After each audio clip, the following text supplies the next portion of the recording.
Tokko ammas wanni irraanfii nama fidu yaada baay'isuudha. Yaadan baay'isin yaada ofirraa yarsi. Ofirraa xiqqeessi. Bismillah, assalaamu alaikum wa rahmatullahi wa barakaatu. Daawwattoota keenya akkam jirtu bakka rabbiin guyyaa har'aatiin isin ga'e isiniin jecha. Har'a insha Allahu barnoota fayyaa qabadhee dhufeetiin jira. Irraanfii waan jedhan ni beektan. Dawaa isaan isinii himuudhaaf deema. Namni baay'een waa dagatuu guddataa, waa irraanfachuu guddataa. Dawaan irraanfiidhaa maali? Dawaa irraanfii walitti qabadhee qindeeffadhee babarreeffadhee isin biraan ga'uudhaaf fedhii rabbiitiin gara keessan dhufeetiin jira insha Allahu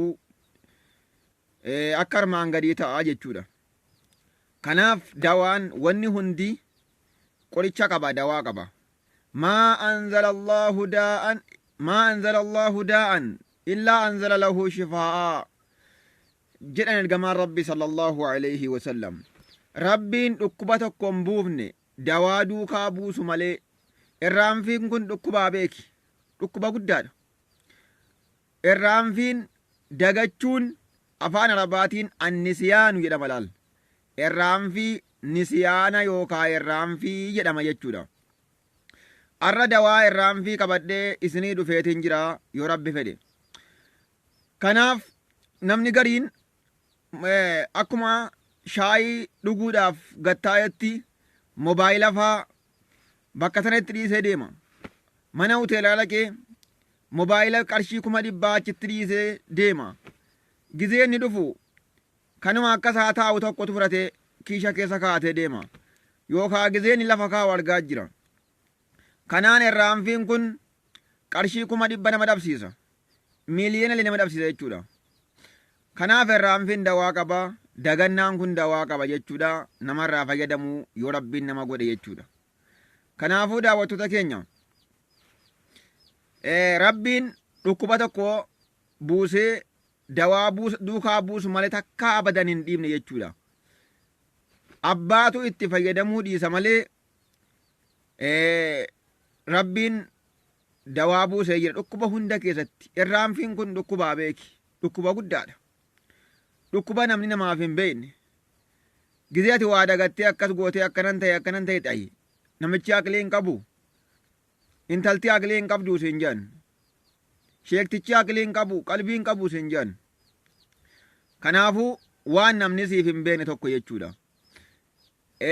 Qabeenya guddaa waanuma harkatti ba'attee deemtu, waan kiiloodhaan bitatti, waan safaraan bitatti, kana hunda irraanfattee waan qarshii 200,000 230 irraanfattee deemta. Takkii karaa geessa yaadatta, takkii mana galtee yaadatta, takkii immoo bakka takkatti dhiiftee bakka magaalaa gizee dhaqan, magaalaa guddittuma kana oo dhaqan, waan guddaa achitti irraanfatanii bakka ta'anitti, bakka bulanitti siree kireeffattee achi bultee eega taaskii yaabbattee qarshii 100 takka faa baaftee booda karaa geessa yaadatta gana mataa taata jechuudha. Mataa taata. Kanaafuu balaan irraanfii irraa dhufe balaa jajjabaadha. Mudannoo jajjabaadha. Kanaafuu dawaan isaa maali? Guyyaa keessatti dhufa. Kanaafuu dawaa isaa tokko tokkotti ilaaluudhaaf teenya insha Allahu bi'idhnillaahi ta'ala yoo rabbiin jedhe.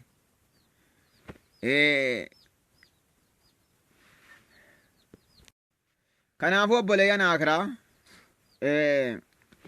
dawaan irraanfiidhaa akka qorattoonni jedhanitti tokkoffaan irraanfiin maalirraa si dhufa? Namoonni gariin ni jiran warri sooshaal miidiyaa kanaa jecha feesbuukaa fi tiiktookii yuutuubii imoo wal haasofsiisuudha jecha halkan sa'a 7 sa'a 8 rafan. Kunis miidhaa guddaadha, balaa guddaadha. Irraanfiin kanarraayis ka'uu danda'a. Tokkoffaa irriba ga'aa dhabuu. Irriba ga'aa rafuu qabna. Sammuun keenya irriba gaafata. Aqliin namaa kun, qalbiin namaa kun tokkoffaa irribaan guutama.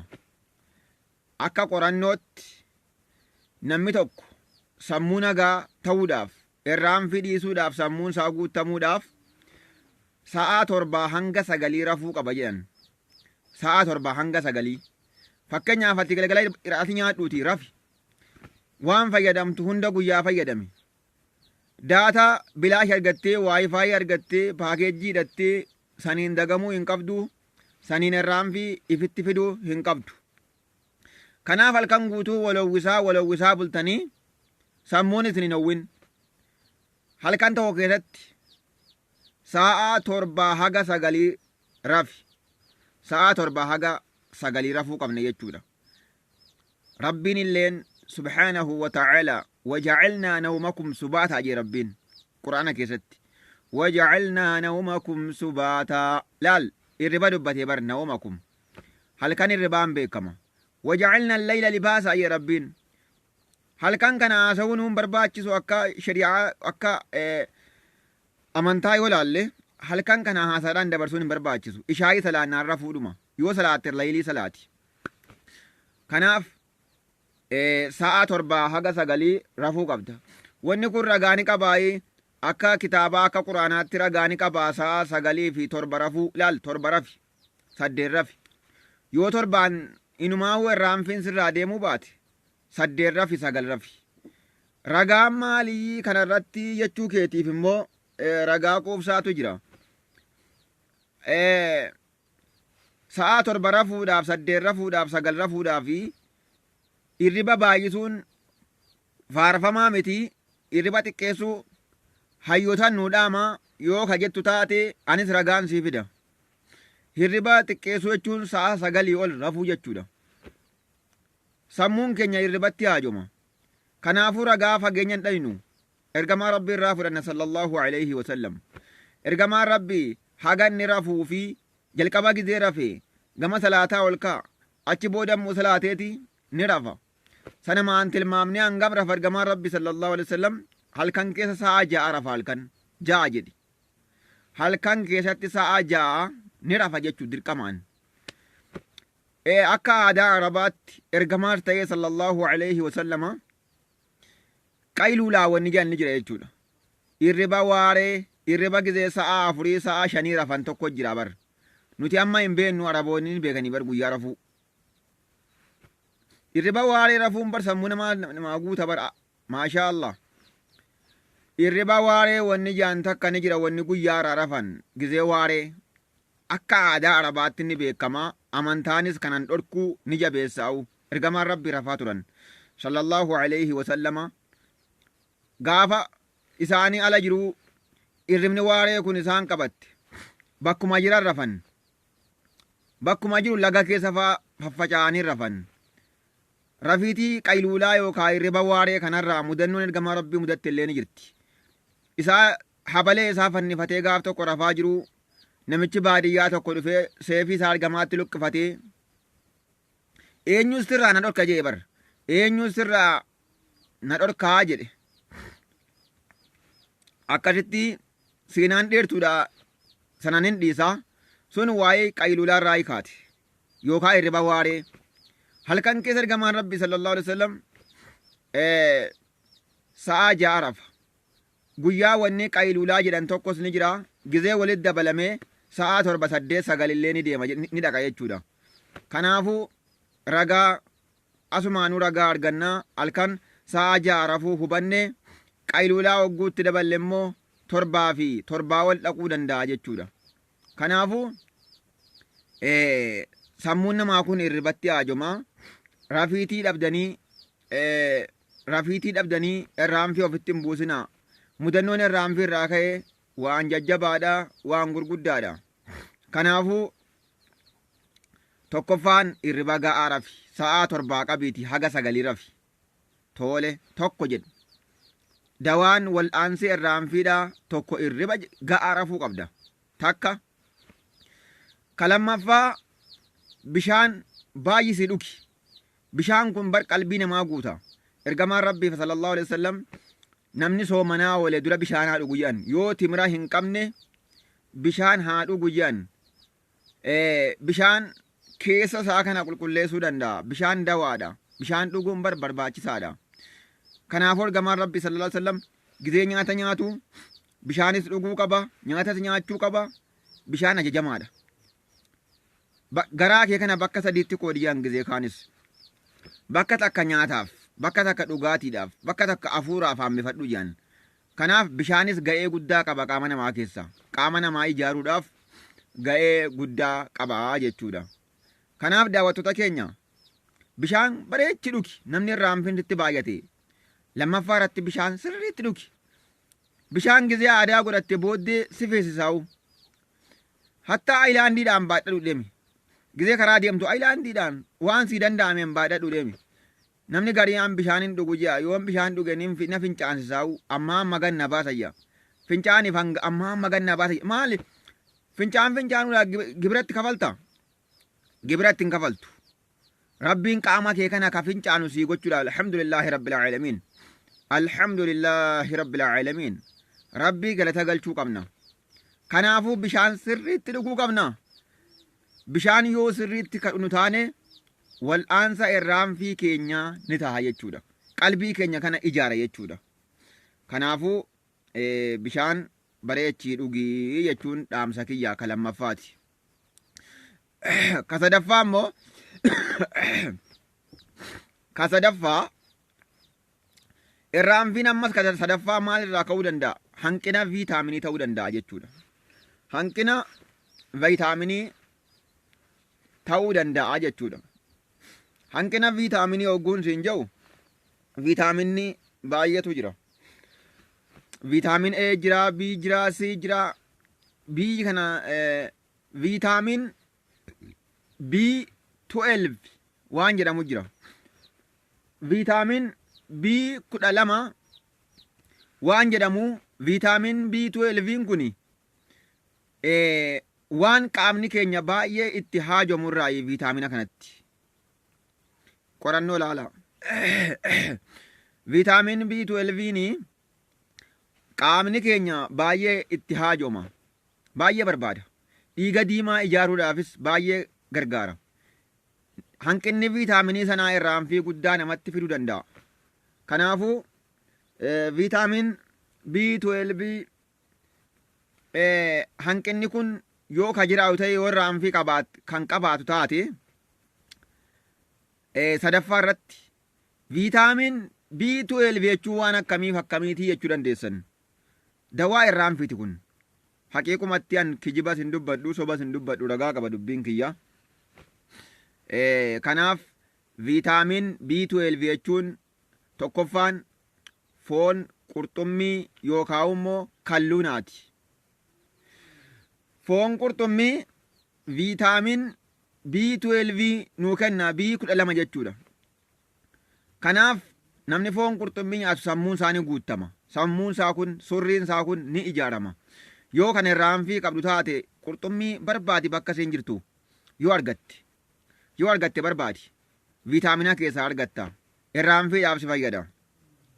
Kanaaf kalluuna yookaan qurxummii waan jiran sangaa warra moggaa bishaanii malee gaa warra karaa kanaatiif hin argamu fakkaata.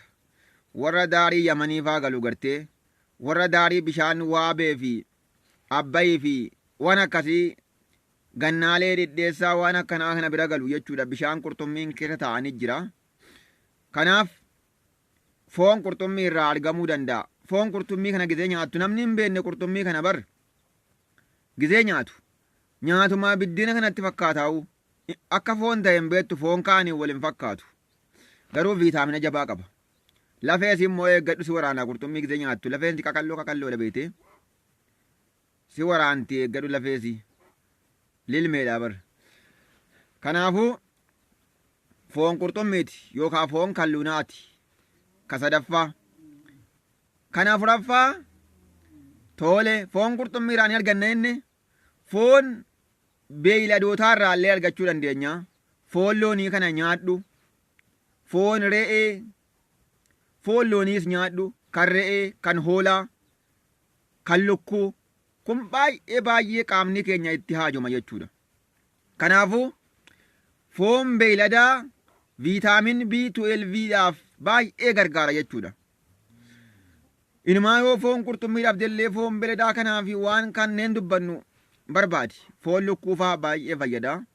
Sammuu namaa guutuudhaaf yoo irraanfiin kasitti baay'u ta'e yoo waan tokko as keessee dagattee ka deemtu taate irraanfiidhaaf baay'ee gargaaraa. Kanaafuu dawaan foon loonii, foon re'ee, hoolaa kana nyaadhu, kan hindaanqoo nyaadhu siin jenna jechuudha. Ammaasis dabalatee aannan faa dhugi. Aannanii fi qaama aannanii waan akka dhadhaa areera jedhanii waan aannan urgufaniiti akka aadaa biyya keenyaa kanatti aannan urgufanii achi booda daqiiqaa 30 faa urgufanii achi booda akkas godhanii san booda jechuudha dhadhaa irraa baasan. Sana booda dhadhaa keessaa fudhanii daqiiqaa 5 ibiddarra kaayan okkoteedhaa fi dirtiidhaan. San booda areera jedhanii akka aadaa keenyaatti waan adii tokko gubbaa ba'a agartee marqaadhaan fanyatan akka malee mi'a. San booda dhama jedhanii wanni jalaa baasan ni jira. Ni mi'a baay'ee mi'a jechuudha. Viitaaminii illee ni qaba. Kanneen kun viitaamin B12 ta'uu danda'a jechuudha. Fedhii rabbiitiin qoratamee jira. Ammas kabiraa maali? Waan beeyladaa irraa argattu hanqaaquu hindaanqoo faa killee yookaan buuphaa nyaachuu qabda. Sunilleen sirriitti viitaamin B12 ta'uu danda'a. Kanaaf kanneen amma dubbanne hunda fayyadamii yoo argatti. Kanaaf kana hunda gootee yoo kan siridu ta'ee rakkoo biraa qabda. Du'aayii godhi rabbiin kadhadhu. Yoo kana nyaattee kana fayyadamtee akkasitti raftee yoo sammuun kee waa qabachuu didee barnoota dhageessu hunda ni irraanfattaa, asii waraabbattee asiin gannattaa. Kana hunda mokkoroon akkanaa yoo kasi mudatu taate du'aayii godhadhu rabbiin kadhadhu. Wanni rabbiin siif hin qeeballe hin jiruuti. رفع الحاجات إلى رافع الدرجات أو طلب من الأدنى إلى الأعلى. دعاء قد ربي تركوا الفود ربي قباجرا سيف دقا أما أسيس يو كان دابا نتات الرامفين كيكون دقنان كيكون يو كان يالم نتاي مالتاي سهري سجرا إجنما سجرا آية قرآن فيدمي سهري وفي الرأي كدا فمو chaanaaluma keenya kana koomee meediyaa jala deemiti pileeylistii jala seeniiti mana qorichaa jedhiiti achi jala pileeylistii jala argachuu dandeessaa. Sihiriin maal akka ta'e mallattoolee isaa nama sihirii wal'aana jiru yoo jinnii gargaarsifatee kan nama wal'aanu ta'e mallattoo isaa achirraa argattaa. Kanaaf yoo kanaan hin yaalamne sihirii sijjira falfala sijjira ta'uu danda'a. Kanaaf ayata ruqaa barbaadii ofir qarayii tuttufadhuuti qaamaan dhiqadhu akkaataa fayyadamaa hunda achi bakka nammas hidhaame hunda achi harkattaa'in siin jedha. Kanaaf rabbi kadhachuu qabdaa, du'aayii gochuu qabdaa. Rabbi sirraa haa hiiku. Yaadannoo rabbi nuuf haa kennu. Nama asiin fuudhee asiin gannaqu rabbiin hin godhini. Nama kaleessa dhagayyaa irra irraanfatu rabbiin hin godhini. Waan nu fayyadu rabbi nu haa yaadachiisu. Yoo rabbiin waan tokko waan sharrii wanni rabbiin nama irraanfachiisuu fedhullee ni jira. Masalan fakkeenyaaf sanuu qiri'uuka falaa tansaa jee rabbiin. Sanuu qiri'uuka ganaa si qaraasifna yaa Muhammadoo falaa tansaa hin irraanfattu jee.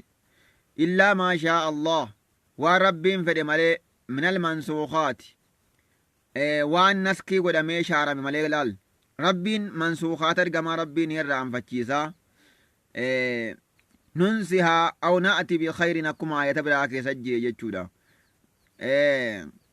Maa nansakh min aayatin waan shaarree min aayatin ayattoowwan quraanaa irraa maa nansakh min aayatin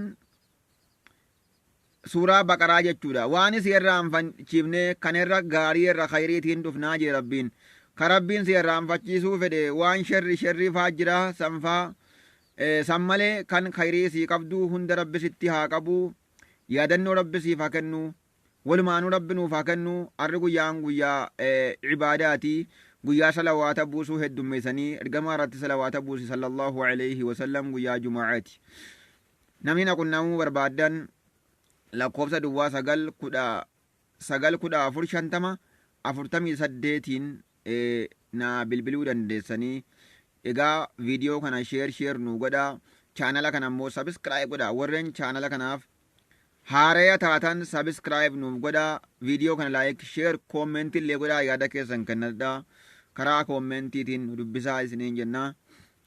Assalaamu alaykum warahmatullaahi wabarakaatuhu. Ikhwaanii isinin jaaladha, baay'een isin jaaladha. Miidhaa keessan hin jaaladhu, dararaa keessan hin jaaladhu, faayidaa keessan ittiin gammadaa. Kun dhaamsa obbolummaati. Assalaamu alaykum warahmatullaahi wabarakaatuhu.